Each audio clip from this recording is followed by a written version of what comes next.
What do you call your evening meal? Is it dinner, supper, or tea? What is a pudding? Is it sweet or savoury? Did you know that breakfast and dinner actually mean the same thing? What time did people eat during the medieval period? And did they have 3 meals a day? Today on Let Them Talk TV, we're going to look at the history of words relating to mealtimes. So grab yourself a crumpet and a cuppa and bon appetit. To find out the history of all the words, we need to go back, and our journey begins in the Anglo-Saxon period around 1000 AD. A peasant couple in early medieval England are awoken when the cockerel crows at the break of dawn, and they tend the small plot of land next to their house for a couple of hours and then return for the first meal of the day, the morgenmitter, or morning meat, which might consist of some bread made from barley, some butter or lard, a few wild berries perhaps, and a glass of ale. Morgenmitter literally meant morning meat, but at one time meat could mean any type of food or a meal. What time people ate and what people ate depended a lot on their social position, the religious calendar, the seasons, and there would also have been some regional variations and some personal preference too. But for most people, the main meal of the day would have been the nonometa, the noon meal. You would think that the noon meal would have been eaten at noon. It was, but it wasn't. Or rather, it was, but not with the current meaning of noon.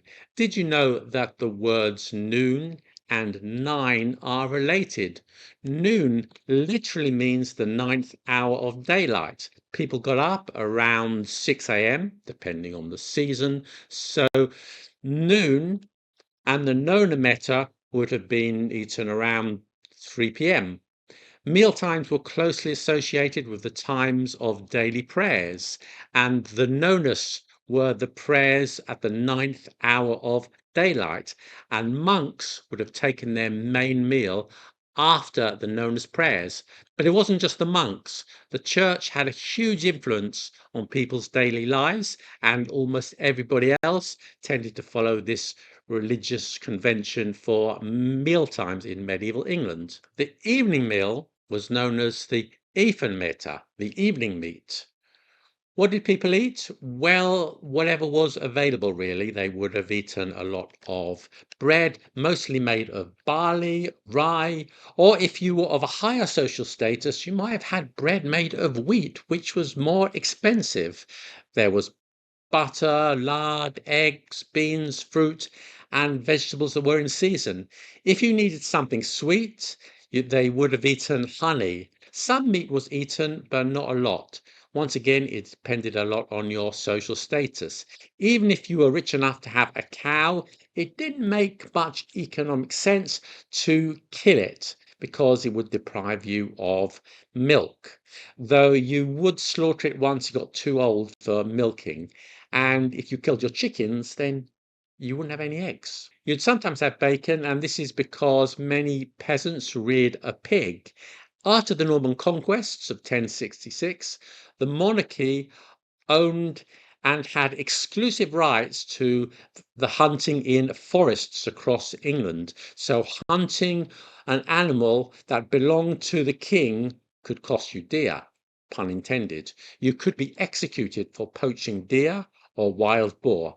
However, there was no such restriction on hunting rabbits or small birds or hedgehogs, if that's your thing.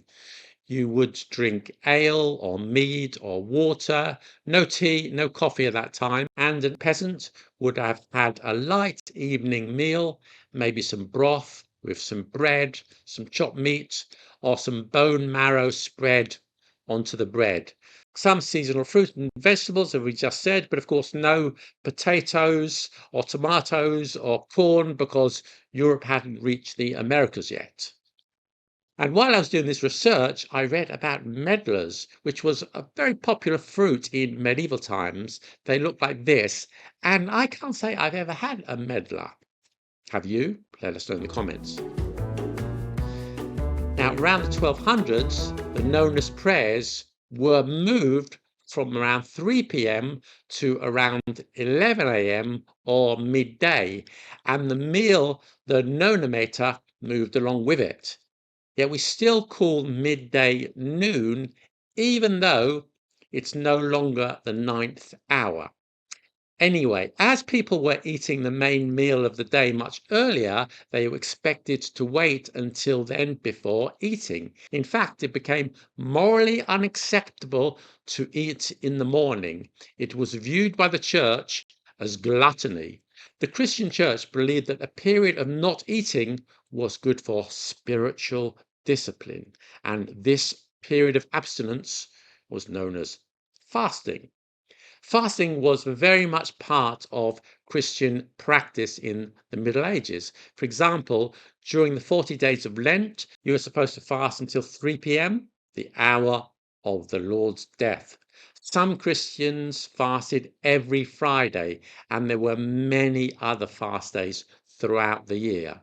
The exception was for children, the sick, the elderly, and soldiers, but almost everybody else was expected to fast until they took a break from work to have their noon meal. It was their religious duty. Nevertheless, despite this disapproval of the church, some people got hungry before midday, so they'd have a little snack.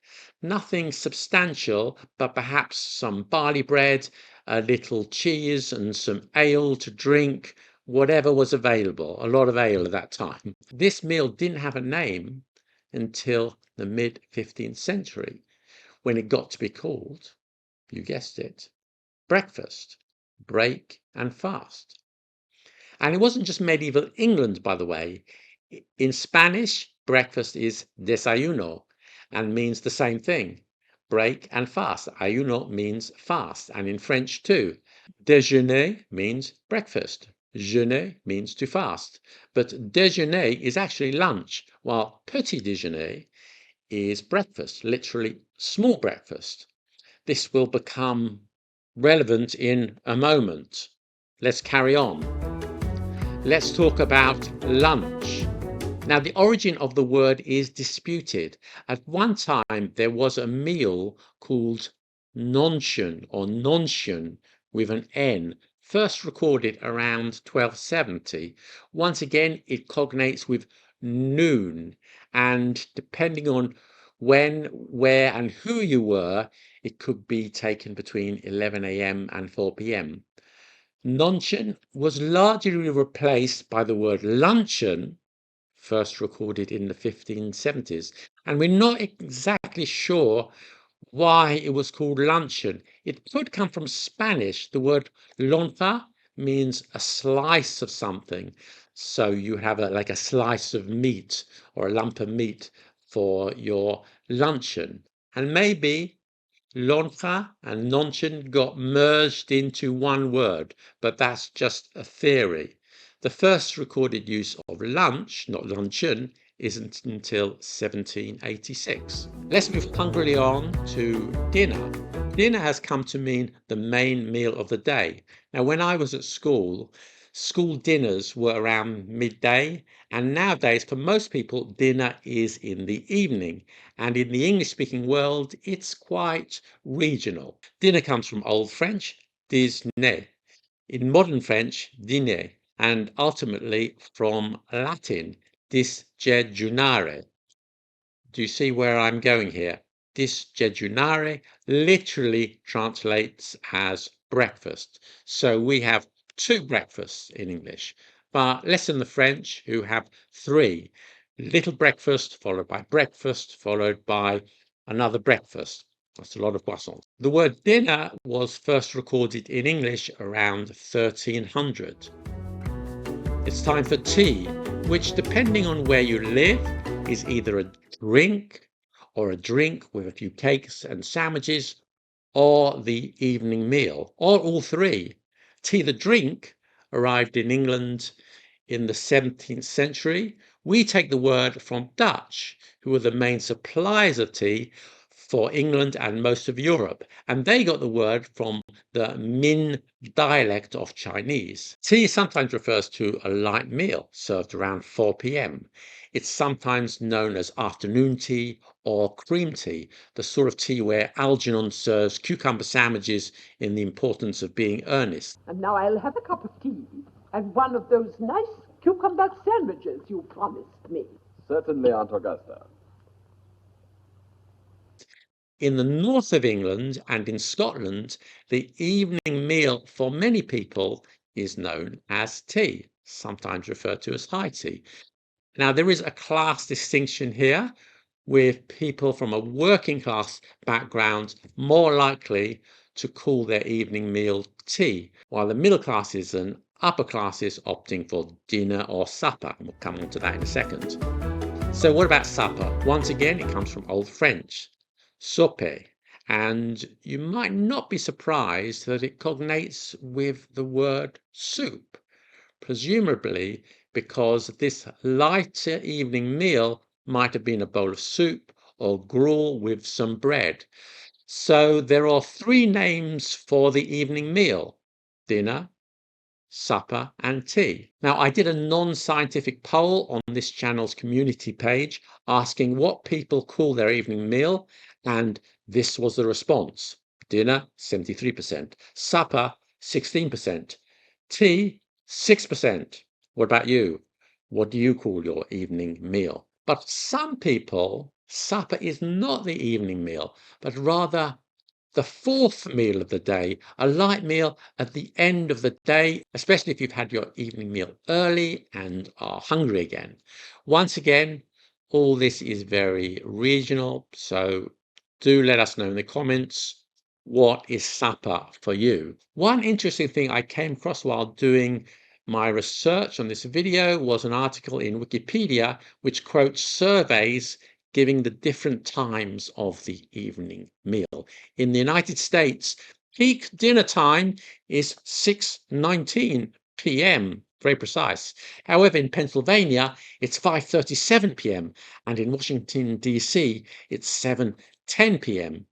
In the UK, we tend to eat later. The average UK time is 7:47 p.m. And speaking from my own experience, living in London, if you don't finish work till around 6:30, you get on the underground, don't get back home until about 7:30, you're going to eat pretty late. However, I went to university in Leeds, and there people would have had their tea, as they called it, around 5:30 or 6 p.m. I haven't been to Leeds for a long time, so I'm not sure if it's still like that, but if you are from Leeds or from Yorkshire, from that region, then let us know. And if 3 or 4 meals a day isn't enough, you might enjoy a late breakfast or an early lunch, known as brunch, a portmanteau word mixing breakfast and lunch. Brunch is a meal, but a lighter meal around 11 a.m. is called elevenses. Now let's serve up the names of the courses in your meal. Now, where I'm from, it's starter, main course, and dessert. Although when I was at school, the sweet course at the end of the meal was called pudding or afters, and some people still call it that. Dessert is from Middle French, the past participle of desservir. It means the clearing of the table. So dessert came to refer to the course served after the table had been cleared of the main dishes. Pudding also comes from French, boudin. Boudin is intestine filled with blood and pork fat. In fact, you still have that meaning in English. It's called black pudding, which is a literal translation of the French, boudin noir. And you'll find black pudding in a traditional English breakfast. Pudding has become associated with sweet desserts, rice pudding, treacle pudding, for example, but it can still be used to describe a savoury dish. As well as black pudding, there is Yorkshire pudding, which is one of the main components of a Sunday roast. I hope that's right. I'm a vegetarian, so I don't know much about these meat products, but if I get it wrong, I'm sure you'll Tell me that. In some posh restaurants, they may call a starter an hors d'oeuvre, which is French and means outside of the work. In Italian restaurants, the starters may be called antipasti, which means before the meal. Another confusing word, from what I understand, is a false friend between British and American English, and French is an entrée, another posh word for a starter. It comes from French, meaning the entrance. But in American English, the entrée has become synonymous with the main course, or that's what I'm told. If I'm wrong, once again, I'm sure you'll let me know. If you're enjoying this video, then there is a little bit extra that is exclusive to my patrons. Check out the link in the description, and why not join? Let's look at some other meal-related words and where they originate. If you're having something to eat, but not a full meal, perhaps a snack, then this is a word from Middle Dutch or Flemish, snacken, to snatch, or to snap, or to chatter. Interestingly, the Dutch gave us the word, but we then repackaged it and re-exported the word back to them, and now you'll find the word snack in the Dutch language. And a word with a similar meaning to snack is nosh, a noun and a verb, and that comes from Yiddish, naschen, to nibble. Another word of French origin is buffet or buffet or even buffet. Now, this is a meal where guests serve themselves from a variety of dishes set out on a table. The buffet originally referred not to the food, but the piece of furniture, the cupboard or the sideboard where the food was set out. And finally, if you're eating a meal out, you might go to a restaurant. The word restaurant is once again from the French word restaurer, meaning to restore or refresh. It comes from Paris in the 1760s, where establishments would offer a selection of bone broths to their customers, which was said to have restorative properties. The broth, not the customers. And a person who runs and manages a restaurant is a restaurateur, a restorer. Notice a restaurateur, there's no N, it's not a restaurateur. And with that, our repast is at an end. If you enjoyed this video, then why not sign up to my newsletter, link in the description. And if you're interested in the history of the English language, then why not check out this video about Shakespeare. Thank you for watching. Bye.